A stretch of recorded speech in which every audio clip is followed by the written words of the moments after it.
જય માતાજી, જય શ્રી કૃષ્ણ. તો સ્વાગત છે તમારો આજના આપણા નવા બ્લોગની અંદર. તો હું અત્યારે આવી ગયો છું સુરતના વરિયા વિસ્તારમાં આવેલી રણછોડ વાવમાં, જ્યાં હું તમને સંપૂર્ણ ઇતિહાસ બતાવવાનો છું. તો વિડીયોને એન્ડ સુધી જોતા રહેજો. આ વાવને વણઝારી વાવ તરીકે પણ ઓળખવામાં આવે છે.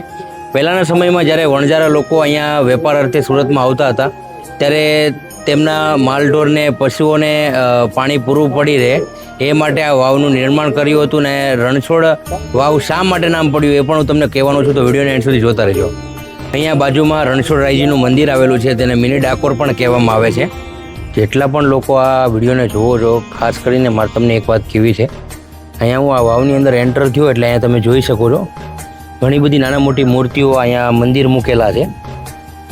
હવે અહીંયા ઘણા બધા લોકો એવા આવતા હોય છે, ભાઈ જે કંઈ પણ આપણી ઘરની અંદર મૂર્તિ હોય છે, કંઈ પણ આપણે વિસર્જનની પૂજાને લગતી કંઈ પણ સામગ્રી હોય છે, આપણે આપણા પવિત્ર નદીઓમાં કે કોઈ પણ સારી એવી જગ્યાએ એને આપણે પધરાવવું જોઈએ. આવી રીતે જો આપણે ઉલટાનું આપણા પ્રાચીન વારસાને આપણે ક્યાંક ને ક્યાંક નુકસાન કરીએ છીએ.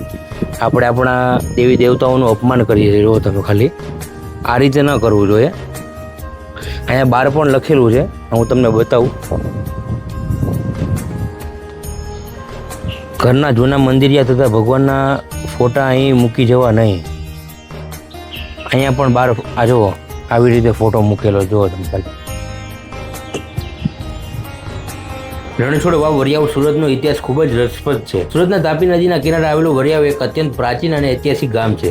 જ્યારે સુરત એક મોટું શહેર નહોતું બન્યું તે પહેલાની જ વરિયાવ એક મોટું વેપારી મથક બંદર હતું. વરિયાવનો ઇતિહાસ અંદાજે 7મી સદી 10મી સદી જેટલો જૂનો માનવામાં આવે છે. ઇતિહાસકારોના મતે જ્યારે પારસીઓ સૌપ્રથમ ભારત આવ્યા ત્યારે તેમનું એક જૂથ આ વરિયાવ કિનારે પણ આવ્યું હતું. આ વિસ્તાર મુખ્ય વેપારી માર્ગો અને તાપી નદીની નજીક હોવાને કારણે અહીં મુસાફરો અને વેપારીઓની અવરજવર સતત રહેતી હતી. સુરતના ઇતિહાસમાં વાવ માત્ર પાણી મેળવવાનું સાધન નહોતું, પણ તે સંસ્કૃતિ, સ્થાપત્ય અને સામાજિક જીવનનું કેન્દ્ર હતી. સુરતના જૂના બંદર અને વેપારી માર્ગો તરફ જતા કાફલા, વણઝારાઓ અને આ વાવ એક મોટો આશરો હતો. ગુજરાતના ધોમધકતા ઉનાળામાં મુસાફરો અહીં વિસામો લેતા અને ઠંડુ પાણી મેળવતા. આ વાવની નજીક ભગવાન કૃષ્ણનું પ્રાચીન રણછોડરાયજી મંદિર આવેલું છે. મધ્યકાલીન સમયમાં એવી પરંપરા હતી કે મોટા મંદિરોની નજીક વાવ બનાવવામાં આવતી હતી, જેથી ભક્તો મંદિરમાં દર્શન કરવા જતા પહેલા ત્યાં હાથ પગ ધોઈ કે સ્નાન કરીને પવિત્ર થઈ શકે. આ વાવ પરંપરાગત પથ્થરોના બાંધકામથી બનેલી છે. તેના પગથિયા નીચે તરફ જાય છે, જે ઉનાળામાં પણ પાણીને એકદમ ઠંડુ રાખવામાં મદદ કરતા હતા. સમય બદલાતા અને ઘેર ઘેર નળ તેમજ પાઇપલાઇનની સુવિધા આવતા રણછોડ વાવનો રોજિંદો ઉપયોગ બંધ થઈ ગયો હતો. વર્ષો જતા આ ઐતિહાસિક વાવ વિસરાતી ગઈ અને તેની આસપાસ દબાણો કે કચરો થવા લાગ્યો. જોકે સુરતના સ્થાનિક ઇતિહાસકારો અને હેરિટેજ ગ્રુપો દ્વારા આ વાવને બચાવવા માટે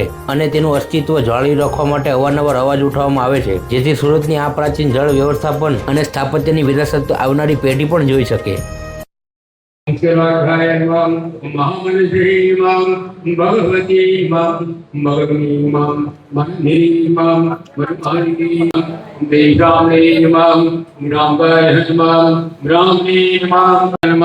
ઓમ નંદિની નમઃ.